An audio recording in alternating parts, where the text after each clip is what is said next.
Yo, what is going on, everybody? We got Sir Matthew here. Give us a little something. What's up? Yep. And then you know me, I'm John. We're gonna be doing some podcasts here about the NFL, fantasy football, maybe some college football. Who knows? Maybe we'll go down the line of other sports, but we're here mainly for football. Diehard Bengals fans. Sir. Which, speaking of Bengals fans, the first thing I wanted to do was disregard this thing popping up right here because, my word, it's just so slow. What are your initial thoughts about this right here? Unprecedented. I can't believe it. I cannot believe they did it. So I think I told you last night, first time in my entire lifetime that they have made a move like this. So I know there's people out there that think that giving up the number 10 overall pick for a 28-year-old defensive tackle was a bit of an overpay, but I really don't think so when you consider what the Bengals are possibly dealing with at that number 10 pick. So like we've talked about Downs being a good spot there. We've talked about Sonny Styles, but what if they're all gone? Then what are you down to? And so you're looking at possibly reaching for a player or you have to trade back. So I think it's a humongous win for them. Not only that, but they sent a statement basically that they're doing a little bit of a change in philosophy because ever since the draft started, they have never traded a top 10 pick before for a player. This is the first time they've ever done that. And so it addresses their biggest need, being last against, well, pretty much anything, getting to the quarterback against the run. And now they have Dexter Lawrence, who is going to be an absolute monster with Jonathan Allen coming up the middle. So I love it personally. Yep. I was thinking initially, I was like, I think this trade right here could like make or break the Bengals, at least in this Yep. next couple of years. Because if he comes in and he is terrible and turns out being a terrible pick, and they do end up somehow missing out on Downs or Styles or Bain, this could come down to being one of those trades that makes Joe Burrow do eventually leave. But it can also be the Right. one that pushes him into the Super Bowl this year and potentially be contenders the year after. So it's super exciting, and it's nice to know that the Bengals are doing something. They're not just And they're trying. Yep. it's not just like last year, Oren Burks and TJ Slayton and a bunch of like these mid-level guys. Like they're going for arguably the best nose tackle in the NFL right now, Yep. and he has And like I an insane double team rate. Yeah, I think I want to say back in 2024, it was like 63% that he was getting double teamed. But I also think it's worth mentioning too that amongst the league leaders in pressures when they're aligned at the nose tackle, since 2022, Dexter Lawrence has 108 pressures. And guess who's in second place? It's Vita Vea. And what would you guess the amount of pressures that he has? I want to say I think I saw it. I think I want to say it was like 88 or something like that. 32. 32. I'm thinking of something else. So 108 pressures since 2022 when lined up at nose tackle, and the next person closest to him is at 32. We're also talking about a dude that played in a division that's notorious for having good offensive lines, like the Cowboys and the Eagles. So he's been nothing but a force to deal with. And, I get he's 28, but look at Calais Campbell. Brother's 49 years old or however old he is. Look at And Cam Hayward. He just played elite. yeah, He's exactly. from the Stone Ages. Yep. I don't even know And if I was so alive when he played at Ohio State. so he's still, I mean, and he's still playing at that Pro Bowl caliber type of player. So these interior linemen do last a little bit longer than most positions. So I will say I was surprised by the extension that they gave him. Well, as you got it pulled up right there, it's a 1 year, $28 million contract. So notoriously, this is what the Bengals do with players that are approaching age 30. They don't want to wrap up a large amount of money into them. My only fear, now don't get me wrong, like you just got to take it 1 year at a time. So I love what's going to happen this year, but next year we could end up in the same boat with like the Giants where he wanted a new contract. And so I think I would have liked to have seen maybe a 2 or 3 year extension.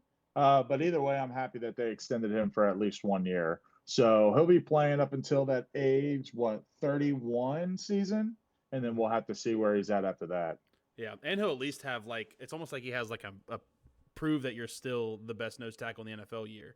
Where if he comes Right. out there and he's literally dominates the interior of the Bengals defense and all of the AFC North with the offenses that they're playing against, if he goes in there and dominates, like sure, give him an extra pay raise if he's going to be that guy. So to that point, I think one thing that people are overlooking when we talk about Dexter Lawrence coming to this division is the Baltimore Ravens just lost their All-Pro center and Tyler Linderbaum. Then you have the Pittsburgh Steelers. I mean, their line's fairly decent; they're pretty good. But him and Jonathan Allen should be able to wreak havoc up the middle. And then you look at the Cleveland Browns. They have literally lost every single offensive lineman that they had last year, pretty much. And I get that they've made some good signings, and I do like the Cleveland Browns as far as what they're trying to do with their offensive line. But sometimes when it's a first team unit, like, and it's their first year together, it takes time to gel. So I'm really looking forward to watching this dude play in this division. Obviously, Trey Hendrickson is a big loss, but the one weakness Trey Hendrickson had was that you could run the football at him because that was not one thing he was good at. Dexter Lawrence gives you both of those from the inside. And so does Mafe. That's one of the reasons why they brought him in is the ability to stop the run. So it's going to be a really interesting year. But I just love the move. Giving up pick 10 is every bit worth it when you consider all their history, never really going all in like this. And so it's just great to see. And it's also crazy to think, like, say the Bengals don't do this, and then the Ravens trade a second round pick, or the Browns trade their sixth overall pick, and then you get to pick 10, and all you have is like Keldrick Falk and Right. Gerard McCoy or Jamal McCoy and like a bunch of people that you don't even know if you want them. Like you're guaranteeing right now that you're getting someone that's a proven elite Right. player over someone who could be a complete bust. Like the only surefire like blue chip guys that could potentially make it down there is Downs, Styles, and Bain. Like no one else that Yep. is a blue chip is making it that far. It's also Right. crazy to think that we're in now. I don't know, like was it 4 years, year 5 or 6 with Burrow, and we're at the point now where we can say the Bengals probably have the best offensive line in the AFC North. Which Absolutely. they went from getting absolutely bullied, Joe Burrow getting injured every year, to them now potentially just being the best offensive line, which they need Right. this year with the edges and defensive tackles that they're having to deal with Trey Hendrickson now being on the opposite side of the line. Yeah. And not only that, the Ravens also have Justin Madubuike. He missed pretty much all of last year with that neck injury, but that dude wreaks havoc on us like almost every time we play him. But this year, we got a little bit of a different line than last time he was healthy. So we'll see where he's at with that. I also think that getting a guy like Dexter Lawrence and Jonathan Allen is only going to make that interior line better when we're talking about practice. Yeah. A lot of people come at like Dexter Lawrence saying, why would you give up the 10th pick for a dude that only had half a sack last year? And a lot of people say he was playing through an elbow injury and had, a lot of various different things going on. But we also got to, while he may have had a down season, like per his standards, as far as sack level goes, in 2025, he was still the 7th best interior defensive lineman at pass rush win rate. So he's still getting to the quarterback. He's still putting that pressure on them to get rid of the football.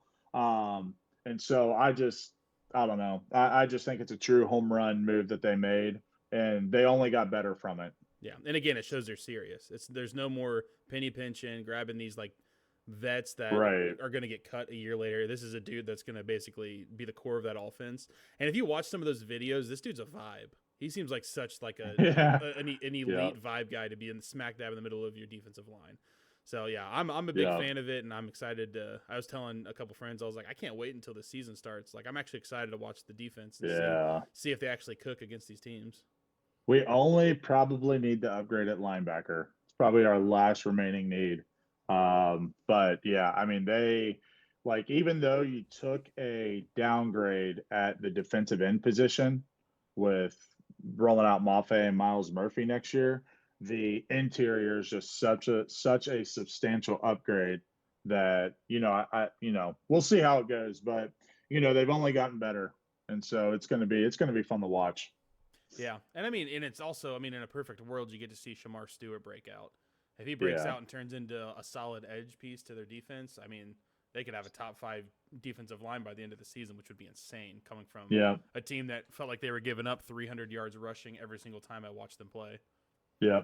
I think too, one of the biggest things is people like to knock the DBs and the safeties and how bad they were. Don't get me wrong, the Bengals front office understood how bad the safety room was by going out and getting Brian Cook, but a lot of that also has to deal with the fact that they weren't getting to the quarterback.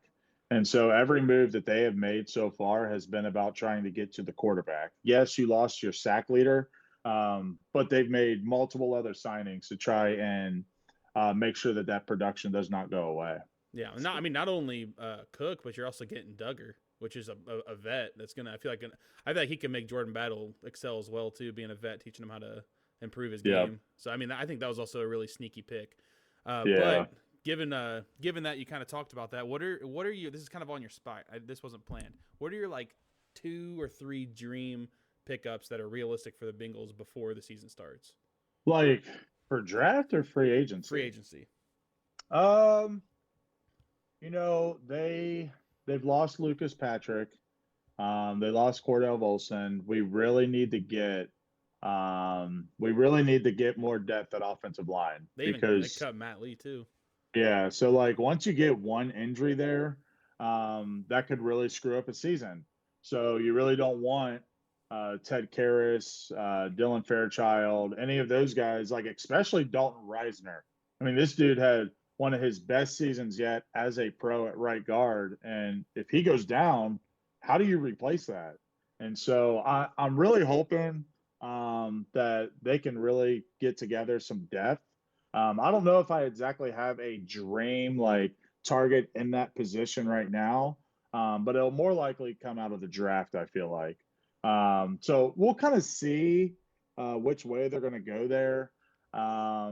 But I would also love, like we talked about this earlier, a lot of people want Bobby Wagner. And so while I kind of fear like his age, I don't see how a move like that could make you any possibly worse. That dude's a beast. If we signed him, he'd be the best linebacker on the team instantly. Not only that, you're getting a veteran that can teach your 2 rookie linebackers from last year some things. And you can also still sign another linebacker to compete for that other spot. So I love Bobby Okereke too. I'd be happy with him or Wagner. I feel like both of those guys give us an upgrade at the current linebacker position. But ultimately, the biggest thing for us when it comes to the linebacker spot is we got to find people that can tackle. And so I would like Bobby Wagner there because we had way too many missed tackles last year. You look at the missed tackle chart, and like every single player on the defense was like up there in leading the league in missed tackles. And I also think that that's where Kyle Duggar will become a little bit more of a help to Jordan Battle is cleaning up some of those missed tackles. That's still a thing that haunts me. I think more than I should. I think about that one where they were playing the Bears, and there was like no time left, and they threw that deep seam over the middle, and somehow Loveland gets through almost basically untouched to win the game, and that's just like that can't happen. Right. Like you're getting paid professionally to be a safety and make tackles, and you're missing stuff like that. It's just right. It's just unacceptable. And not only that, like if I remember that play correctly, he threw it over the middle, and they basically just tried to put their shoulder into him to like knock him over, and he just ate it, and then he ran off wide open for a touchdown. Yeah. So yeah, things like that just can't happen. I do think that, like let's say the Bengals were to miss out on the playoffs again this year or something like that. I do think that a move like this keeps Burrow happy enough to where he's not going to request out because they've obviously have made it clear that we're trying. Not only that, you went out and got the best interior defensive lineman in football. And then still signed Jonathan Taylor and still have B.J. Hill and Chris Jenkins. So, like, you've got more depth at defensive tackle than you've had since Burrow's been there. I also I'll be curious. Go ahead. I was just going to say, I'll be curious to see what they do with T.J. Slayton. Yeah. They brought him in from the Packers last year because he was one of the best nose tackles in football at stopping the run. He didn't exactly do that for us last year. So, will he be a depth piece? We also have McKinley Jackson sitting there when we drafted him. That's exactly what he was supposed to be, that nose tackle that was good against the run, pretty much to plug a gap. None of these guys have lived up to that expectation. So I'm kind of curious to see if they're going to keep all them. Do they try and trade during draft night to a team that needs it? So we'll kind of see there. Yeah.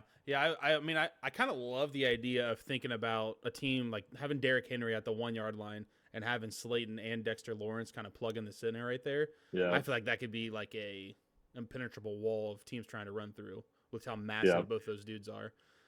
But yeah, I watched the video the Bengals posted. I don't know if I'm technically allowed to show it, but it was of Dexter Lawrence. Did you watch Dexter Lawrence get into the stadium? Oh yeah, I've been Like, watching like all the like videos. this dude looks like a mob boss. He looks like he's ready to Oh kill yeah. some quarterbacks. Well, did you watch the when he was um even when this dude last year had a down year, he was still ranked the 17th best player in football in the NFL top 100 list. And the year before that, he was ranked I think 26th.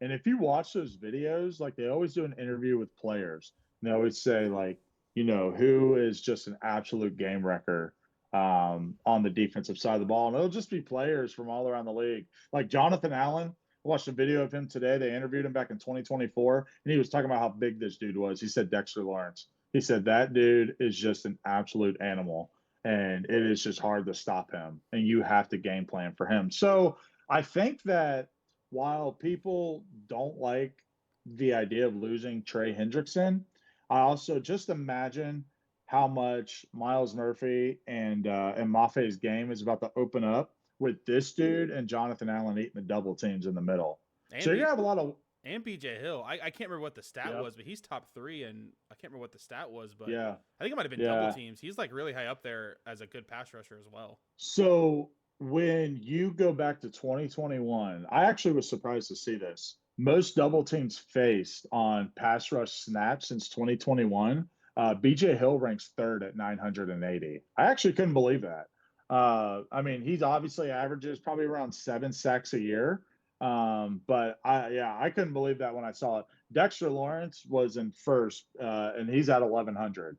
So you got two dudes that are just in the middle eating the double teams. So it's really just going to depend. Like Mafe and Miles Murphy, they got to beat those tackles and get to the quarterback this year. Because obviously, like one of the good things about having those edge rushers that can get to the quarterback, it's going to force them to step up. And when they step up, that's where these guys are going to be right there. Yeah.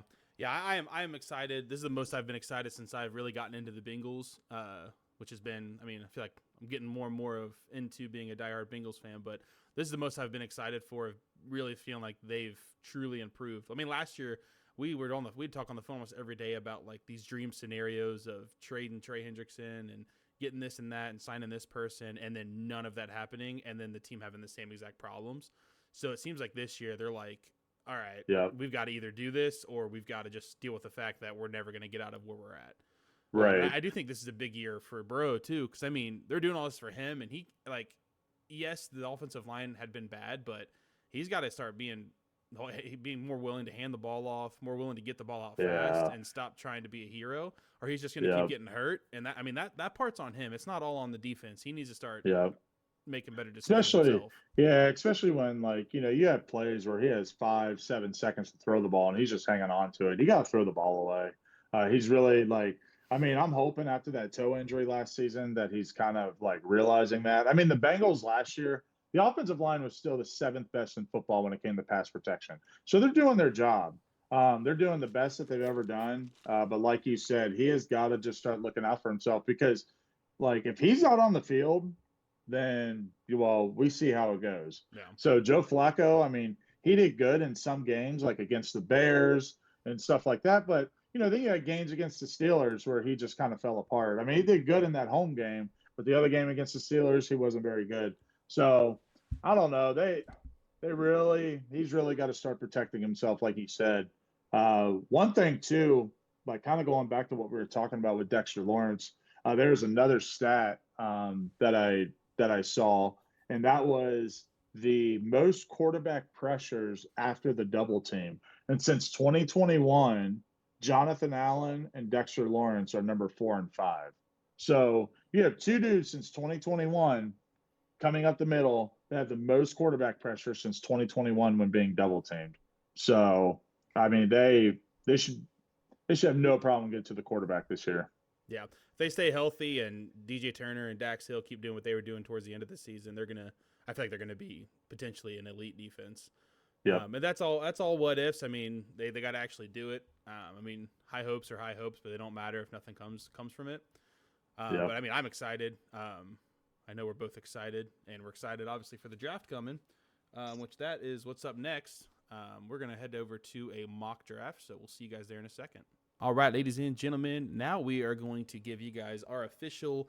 We're going to do no trades just because trades are unpredictable and you have no idea what's going on. Like, nobody predicted the Jaguars and was it the Browns and Jaguars last year to make their trade, which I think was like an hour before the draft.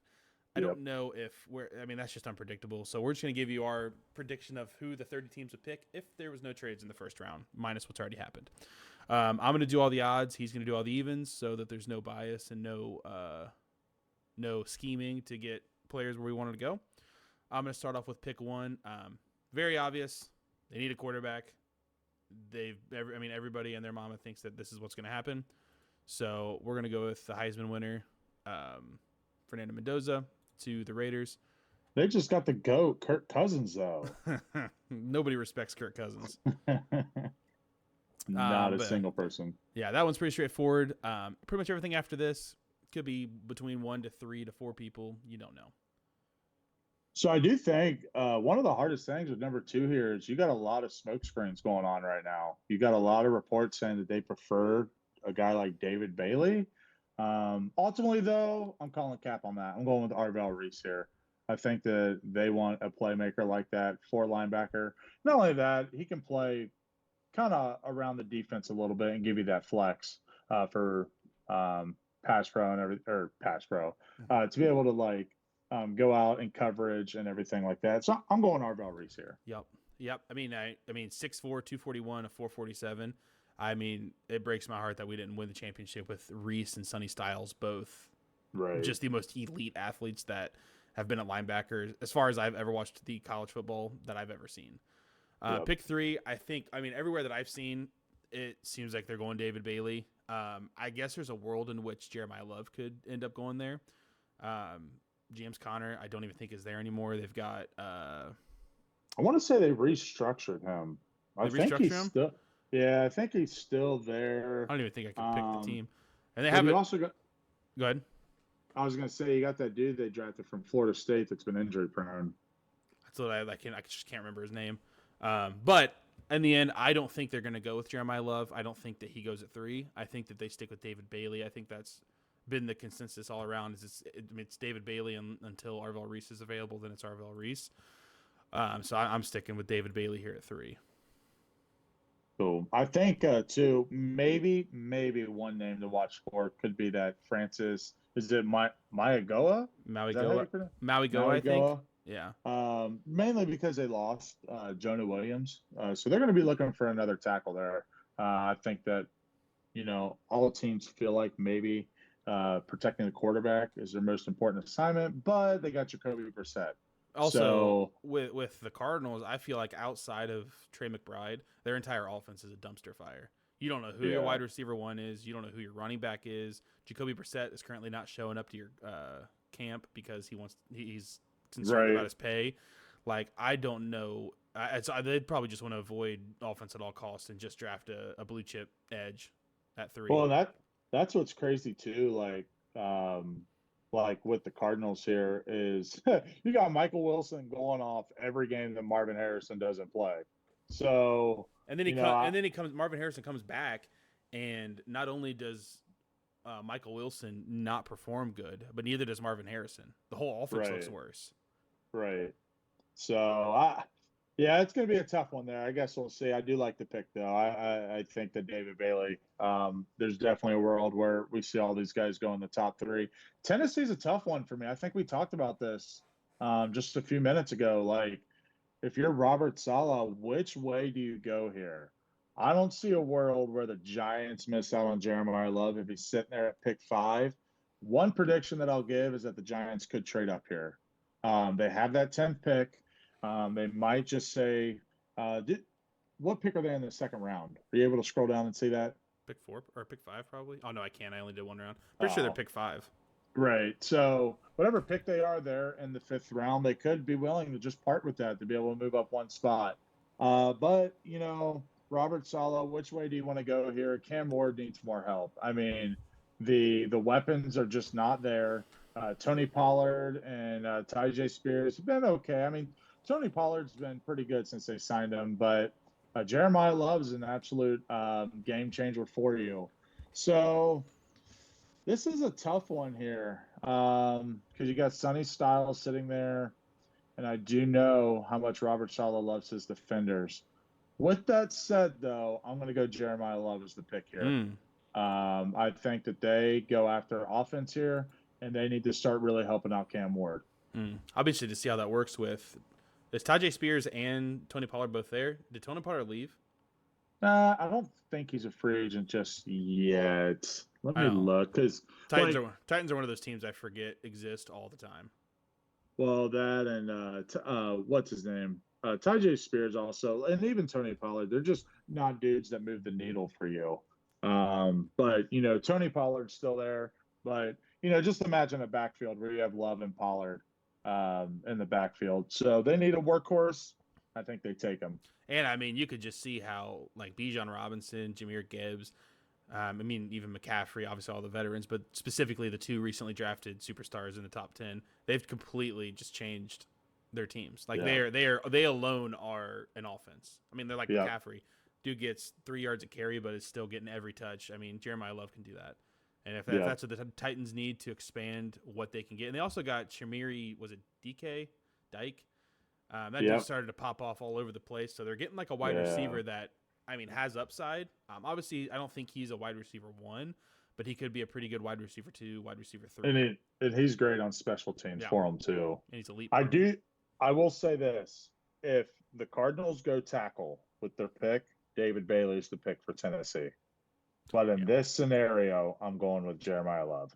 Yeah, I don't think there's a world in which Arvell Reese or David Bailey fall out of the top 3, but that's 0% chance they fall to 5. If they fell to 5, that would be, I mean, the Giants are just getting gifted a legendary top 10 picks. Oh man. For the Giants, I mean, in a lot of these teams, like I've only been really into the NFL for 5 years, maybe 6 years, 7 years, maybe the year before the Bengals drafted Joe Burrow. So I'm still learning some of these teams, but the Giants, they obviously got rid of Dexter Lawrence and sent him over to the boys. Okereke, I'm pretty sure was their linebacker on their team.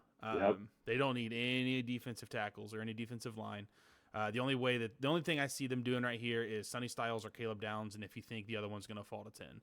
I think they're going to go with Sonny Styles. I think that safety, there's enough in the draft where you can find someone that is a good enough starter for them at safety, but I don't think you're going to find someone as good as Sonny Styles. So I think they're going to go with Sonny Styles. I mean, he's 21 years old, and he's a freak athlete. I mean, he's just like Arvell Reese. So I think they go there. I think that's a surefire pick for them. He's going to be good. So I don't see how they don't at least have a Buckeye at number 5. I do find it really interesting. We talked about this the other day. I think that if Sonny Styles were to get picked right here, I think he would be the 10th or 11th highest paid linebacker in the league, which is kind of crazy because linebacker is a huge need. I mean, you saw that with the Bengals last year. It's kind of crazy how their market works out, but I do agree. Sonny Styles would be a great pick here for them. Yeah. So Cleveland, again, they are completely retooling their offensive line. They still have Jerry Jeudy. Did David Njoku sign yet? No, he's still a free agent. Did he go anywhere? I don't think he's coming back. So now the question is, how much do you value getting someone to go along Jerry Jeudy?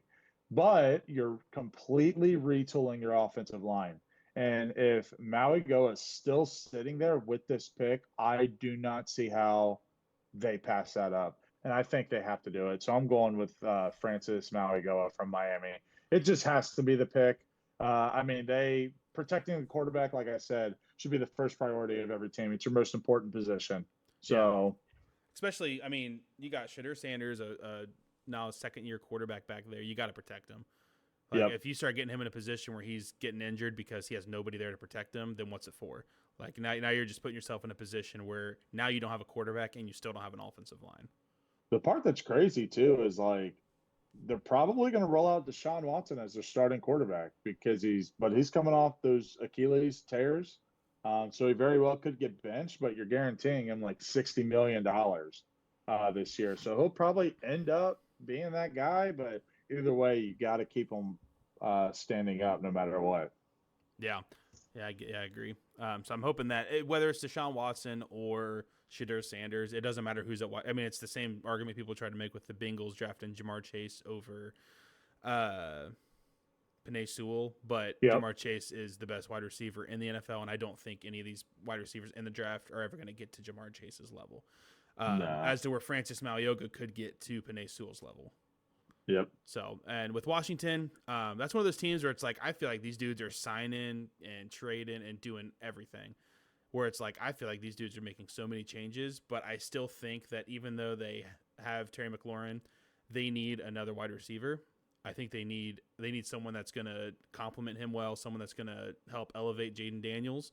And I think that's where they go with Carnell Tate. Ooh, okay. I think they take Carnell Tate or Jordan Tyson, but I'm going to go with Carnell Tate because I feel like, I watched him year round, and I think that he's the best wide receiver in the draft, and I feel like they could use a good wide receiver on their offense, especially with, they don't have, off the top of my head, they don't have a great tight end.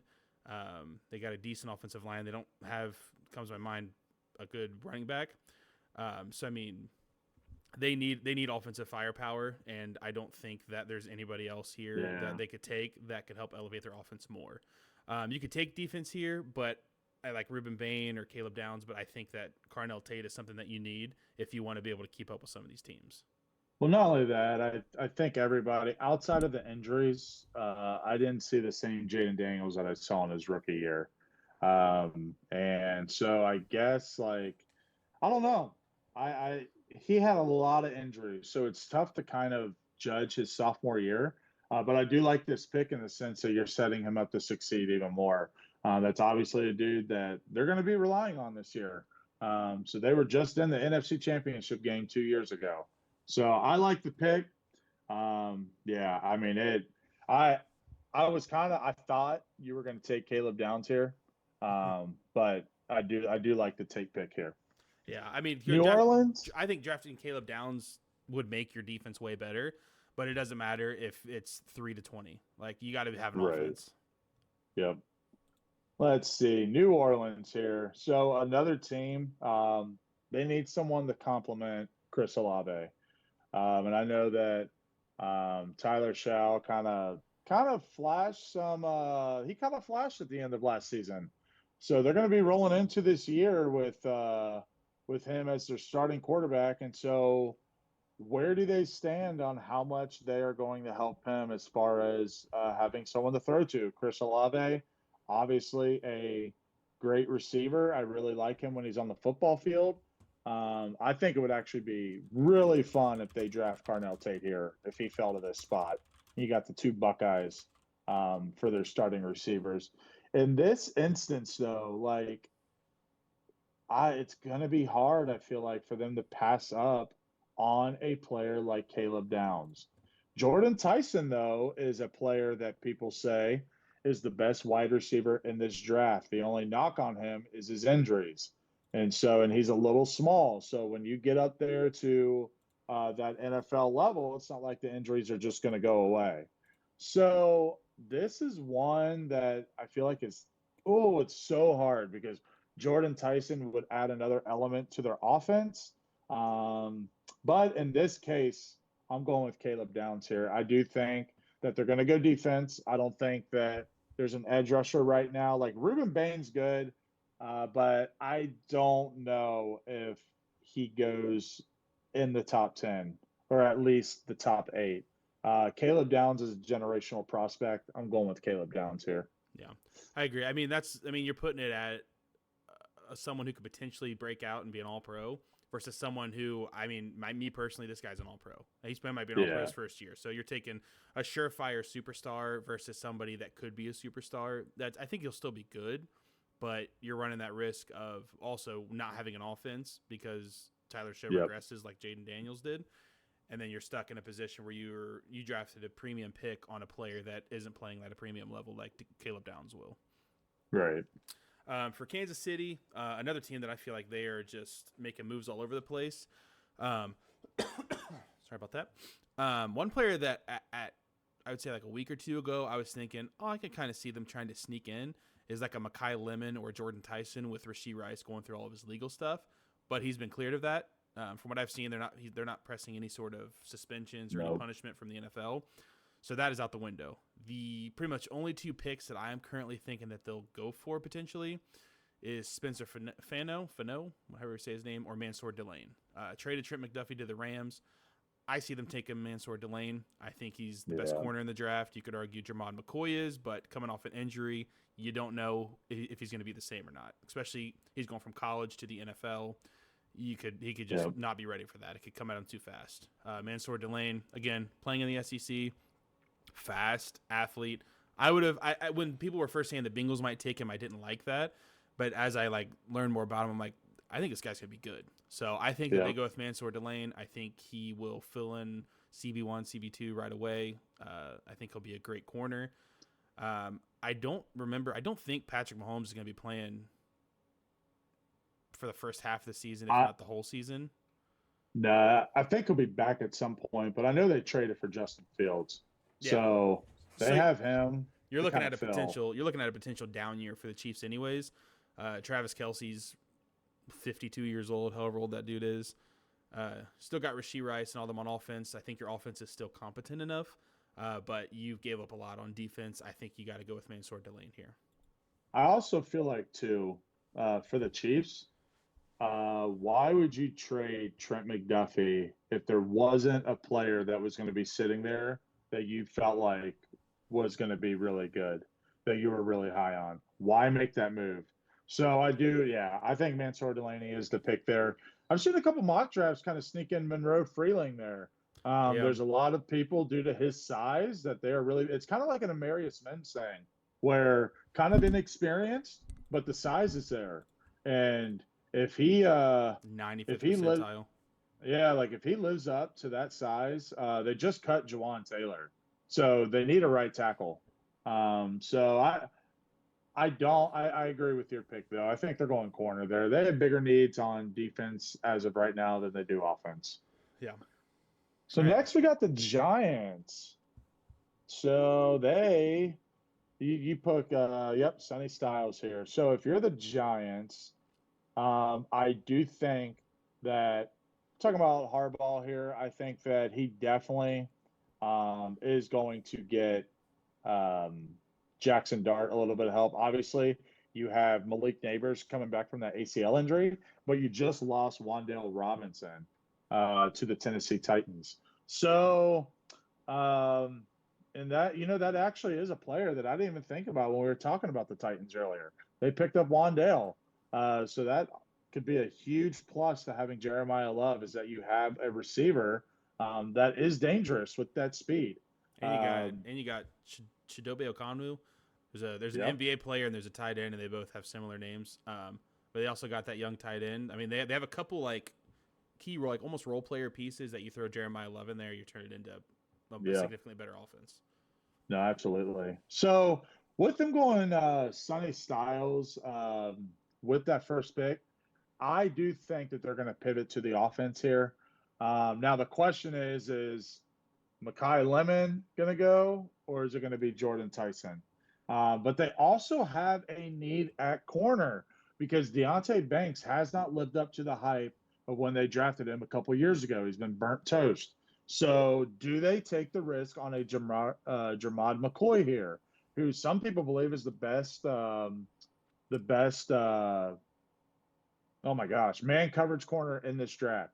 I don't think that they go that route, though. I'm going to go with Jordan Tyson here as the pick. Due to the fact they lost to Wan'Dale Robinson, you want to get Jackson Dart, another weapon. Okay. Yeah, I think there's a lot of routes the Giants could go with that pick 10. Still being able to keep their premium pick at 5, where they can get a Sonny Styles at a big need. I feel like that opens up number 10 to where they can really pick and choose which player they want to choose to fill where. Yeah. For the Dolphins, I feel like I could close my eyes and pick a random number here, and it's a need. They pretty much lost everybody. Jalen Waddle gone. Devon Achane is on an island by himself. But it's just so good. Yeah, and your defense is trash too. So I mean, you're looking at potentially Ruben Bain, Mekhi Lemon, Kenyon Sadiq. Who is? I mean, they brought in a vet. They had a vet tight end. I don't even remember who it was. That came in towards the bit later half of the season. That was really good. Darren Waller. Darren Waller. Yeah. I don't think they'll go Sadiq here. The only potential options for them, I think, is Ruben Bain, Mekhi Lemon, or Dylan Thieneman. I think they still go with Mekhi Lemon. I mean, you got Parker Washington, I think, is your wide receiver one. You need someone. He's with Jacksonville. Oh, sorry. He would be the wide receiver one if he was on that team. Yeah, exactly. They might have my next door neighbor at wide receiver one. I'm not 100% sure. I'm still no. I take it back. They're going to go with Ruben Bain. They're going to take the best player remaining in the draft. Needs all over the field, but this guy is one of the last blue chip guys out there. I think he's going to be great for him. I think he has some type of. Someone was bringing up on Twitter about him getting in a car accident with someone going into a coma from 2023, but I don't think that's going to affect his value. I think he's still going to go in the first 15 picks, but I'm going to go with Ruben Bain for the Dolphins here. I like that too because, if you're the Dolphins, how sold are you on Quinn Ewers? I mean, he was okay last year. I didn't see anything where you sit there and go, we have our guy of the future. I mean, honestly, they could have been a team that was in play for Kirk Cousins. I'm surprised he didn't go there. Yeah. So, and they also they have pick 30 as well, and there's probably going to be another offensive player down there that you could probably snag. Yeah, and I like. I think one other player that they could go after might be a Jermod McCoy. I mean, a team eventually is going to take the chance on him, and a team like the Dolphins very well could, because like you said, they have needs all over the field. So I guess you're going to kind of look at, do you want that guy that's going to get after the quarterback, or do you want to kind of start with that corner that can be your lockdown corner? But Ruben Bain playing in Miami for college, I think there's a little bit of I think they'll like that. So I like the Ruben Bain pick there. Yeah. Plus, you could draft Mekhi Lemon, but you really don't know how the offense is going to flow without Mike McDaniel there. Like that offense could be super stale. You really don't know what you're going to expect once this new offense gets flown with this new scheme that their new coach is bringing in. Yep. So for the Dallas Cowboys here, to me, it's the easiest pick. Who do you think it is? Who do you think I'm going with? Ooh, caught me off guard. I wasn't even thinking about him. Not Mekhi Lemon. I would say. No, I almost said Kenyon Sadiq. I completely forgot about Ferguson. She caught me lacking. Is it Thieneman? No. So Thieneman, a lot of people think he's a reach here. Some people, like at the beginning of draft season, had him projected early second round. The Cowboys are in that. It's funny how them and the Bengals operate. How they both just traded for a blue chip interior defensive lineman. But outside of the defensive lineman, the Cowboys have a serious need in the defensive backfield, whether that be corner or safety. Jermod McCoy is, I feel, the home run pick for them here. I think that this is a guy, if he lives up to that expectation, is going to be what they wanted Trayvon Diggs to be. And Deron Bland, like, he obviously had that great year where he was getting all those pick sixes, but their defense, like, they let was it Russell Wilson throw for like 450 yards last year in a game where they, I think, went to overtime. Just a shootout. They desperately need a corner or a safety. Caleb Downs is the pick if he slides somehow here. For sure. But Jermod McCoy. Okay. Yeah, and I mean, again, Jermod McCoy could be a dog, could struggle, obviously. But you're running that risk on potentially taking someone that could change your defensive backfield or ruin it. But you can't get much worse than what you had. Right. As for the Rams, I thought, honestly, when the playoffs started, I was like, dude, the Rams are making the Super Bowl. I was fully sold on the fact that Matthew Stafford was going to get his second Super Bowl. It still should have. Yeah, but they didn't. And, I mean, I was looking, this is one of those teams where I don't really know, like, their team as good outside of, obviously, the big players. But from what I can see, they definitely do have a needed offensive tackle. And I think that's where, I mean, you got Monroe Freeling and Spencer Fennell. I think they go with Spencer Fennell. I think that they need a tackle, especially, I mean, you don't need a wide receiver. You don't need much on defense. You got a crazy good defense. You got Kyron Williams and Blake Corum. I mean, you could argue Kenyon Sadiq right here, but I don't think so. I don't think that tight end is that big of a need compared to just securing your quarterback and securing the run. So I'm going to go Spencer Right. Fano here. No, I like that pick. I do think that offensive. I mean, they just got Trent McDuffie, and they Right. gave him that big extension. So I do think the only other position I may sneak in there could be receiver, depending on how the board falls, due to the fact that Devontae Adams. I think this is his last year on his current contract, maybe. So if they don't plan on bringing him back, then you're looking at that too. But offensive tackle for sure, you have to keep Matthew Stafford protected. Baltimore. I mean, so you just lost Isaiah Likely. You just lost a ton of people on your offensive line. Mark Andrews, obviously getting up there in age, but Mark Andrews had a pretty solid season last year. I personally thought that Isaiah Likely was going to kind of start taking over a little bit, but the opposite happened. Lamar Jackson loves using his tight ends. Now, the biggest thing, though, is they lost their offensive coordinator to be the head coach to the Cleveland Browns. So without Todd Monken there, what will the new offensive coordinator kind of float towards as far as the tight end sets? Are you going to see a dual threat tight end or like a two tight end set where they'll roll out Isaiah Likely and like a Mark Andrews combo? Or will they go after a true wide receiver number 2 for this team? However, if you look at a team like the Bengals, what does having all these weapons matter if you don't have an offensive line? So that's where I feel like they cannot ignore the guard from Penn State right here. I think if he's sitting there, he almost has to be the pick. But at the same time, if you add a Mekhi Lemon here, that's just opening up the offense for Zay Flowers, Mark Andrews, Derrick Henry, and even Lamar Jackson with his running abilities. But ultimately, got to keep Lamar Jackson upright. Due to his injury history, they got to protect him. I'm going with the Penn State guard here. Yeah, and again, like you said earlier, you can't go wrong with drafting an offensive line. If Derrick Henry's not able to get past the line of scrimmage, Lamar Jackson's also going to struggle, and it doesn't matter who's at running back or who is at wide receiver.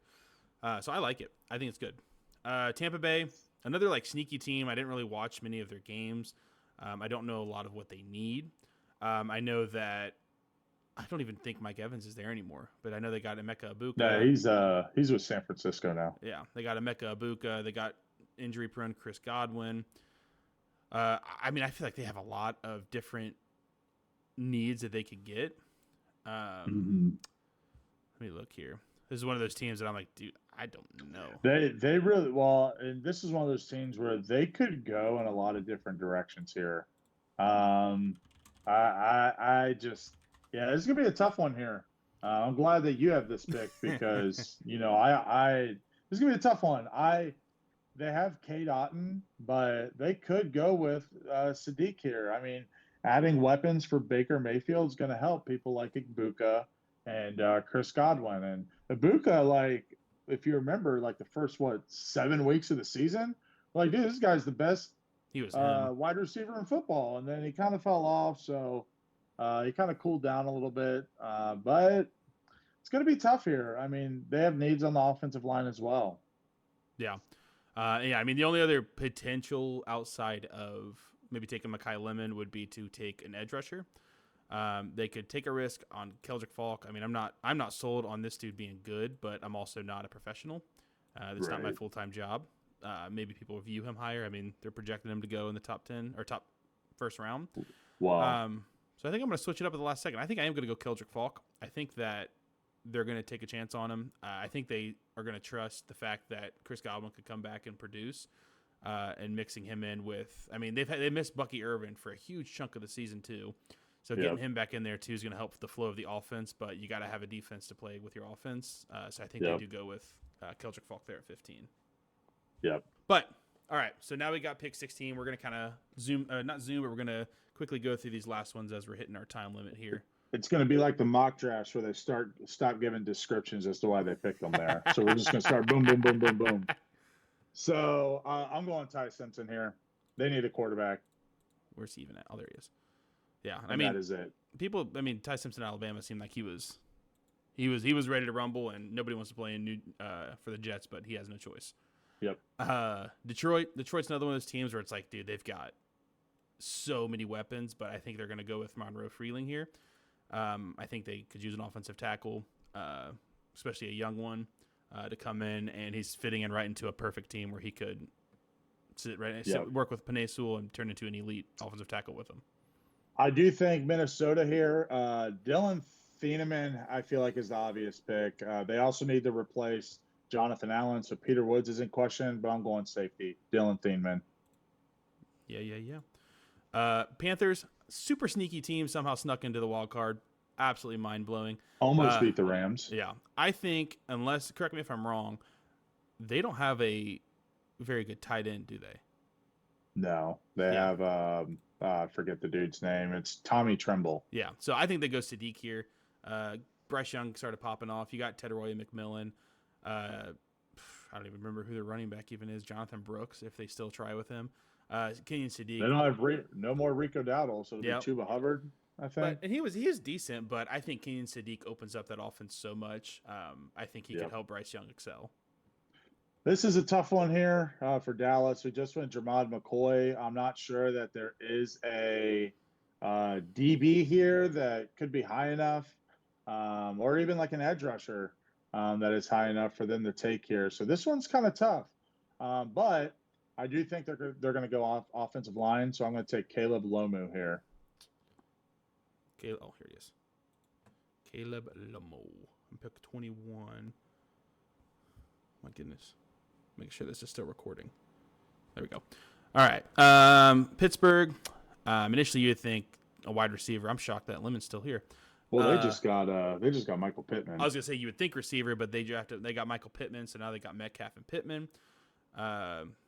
Offensively, I mean, I think you still have Aaron Rodgers there. They got Rico Dowdle.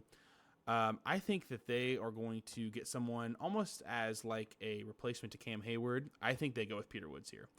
That's a good pick. He's also, I mean, no, Caleb Baines got injured. Peter Woods, though, I think he has a really good chance. He can be mentored by Cam Hayward, and I feel like he could replace him. I think he has a chance to continue to be what Cam Hayward was for the Steelers for the next 10 to 15 years. Yep. I think here with the Chargers, Harbaugh loves his weapons. I don't think Keenan Allen's going to be back. Quentin Johnston's been on a little bit of a wild card for them. He had show some flashes, but Mekhi Lemon here, I believe, is the pick. I thought I drafted the wrong person. Right here for Philadelphia, they're one of those teams where I feel like they are not as good, or they are better than how they perform. I feel like they have so many good weapons. I think, again, one of these teams I don't know a ton about, but I feel like they might go with Akeem and Mesidor here. Get a good edge rusher. I feel like once they lost all the people that they lost with Sweat and all them after they won the Super Bowl, they struggled way more on defense. So I think if they get someone good size, good player on a national championship runner-up team, working with Ruben Bain, I feel like he could help them where they need help out on defense. For sure. The Browns back up on the clock. I think they're double dipping on offense in the first round. So I'm going to go with the best receiver available. I'm going to go with Casey Concepcion right there. Concepcion. The Bears. All I can think about the Bears is Caleb Williams making crazy plays to somehow keep his team in games. I think here, part of me wanted to say Blake Miller, but I think they go Caden McDonald here. I think they get someone to. I mean, Caden McDonald's a dog. Played on one of the best defenses in the NCAA. I think he's going to fit right in on the Bears defense. That's exactly who my pick was going to be. Caden McDonald for sure. So for Buffalo here, you're kind of looking at a team that's kind of revamped. Got rid of their head coach. Got an offensive-minded guy in Joe Brady to kind of take over. Traded for DJ Moore. So I don't really think they have many needs on offense right now. So I do think they're going to look into the defensive side of the ball here. And for me personally, I think that's going to be safety. So McNeil Warren, I believe, will be the pick for them. All right. Right here for the 49ers, another one of those really good teams that I think had a chance, just fell short. so many different ways I think they could go. I mean, you're getting Nick Bosa and Fred Warner back. I could see them going. Honestly, I think I could see them going like Avion Terrell maybe. Mm-hmm. But it's really between him, Blake Miller, and potentially sneaking in C.J. Allen. I mean, Fred Warner went down, and I feel like that linebacker core was in shambles the rest of the season. Yeah, roughed up. But I think they're going to go with Avion Terrell. I think that they could use another cornerback on their team, and I think he could help excel them. The only other two people I would consider is Blake Miller at offensive tackle or potentially C.J. Allen. Yep. Now, I do think, to your point about offensive tackle, that has to be the priority for the Houston Texans at this pick. The only problem for them, though, is I think they lost Christian Kirk. So who do you have to come in and be that wide receiver too next to Nico Collins? But I think this could be a little bit too early for them to go receiver. Omar Cooper is more of that slot guy. I just don't see it. I think they go a line. I'm going to go with Caden Proctor here. I think that they're going to value his size, being at, I think he's like 6'7", same as Monroe Freeling. So I think they're going with him. All right. So now we got Kansas City Chiefs here at pick 29. Get this off my screen. Kansas City, we got Mansour Delaney at pick 9. I think the only other position I could see them needing, I can't even say that. I mean, I think it's either edge or offensive tackle. I kind of think right here that they go with offensive tackle. I think initially it would have been Caden Proctor. I think their probably hearts are broken that he gets drafted right before him, but I think they go with Blake Miller here at 30. Well, that's another 6'7" guy too. Yeah. And you can't go wrong, as we've said a bunch, protecting the quarterback. Yeah. For Miami here, you hit on them earlier. Needs everywhere around the board. Due to the fact that they lost Jalen Waddle, at the end of the day, like Quinn Ewers needs somebody to throw to that's not named Devon Achane. So I'm going Omar Cooper Jr. here. Omar Cooper Jr.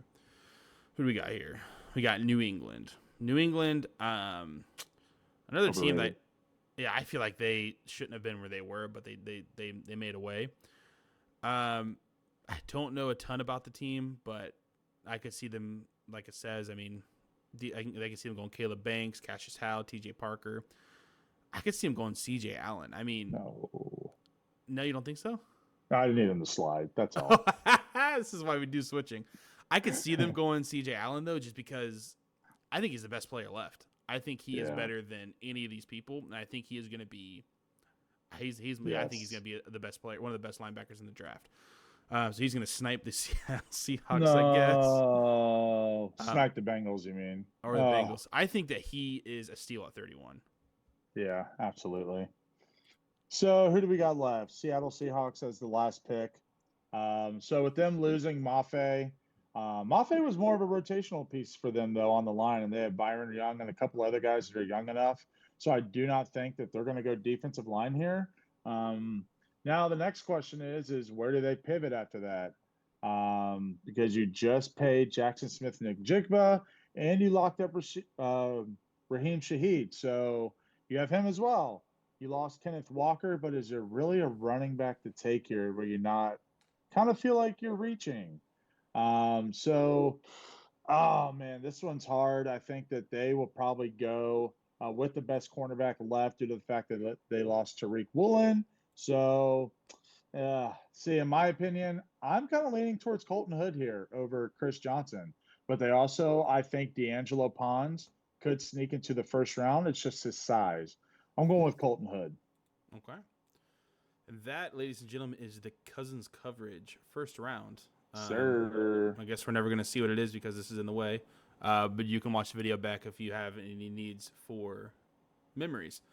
But that's going to be it for the draft. The only other thing we have on the agenda for today is I need Matthew here. Let me stop screen sharing so I can see your face. I need you to give me who you think in the top 10 is going to be the biggest bust in this year's NFL draft. So I could break your heart and say Arvell Reese, but due to Arvell Reese's potential to play all over the field, I think he's going to be a really good player in the NFL.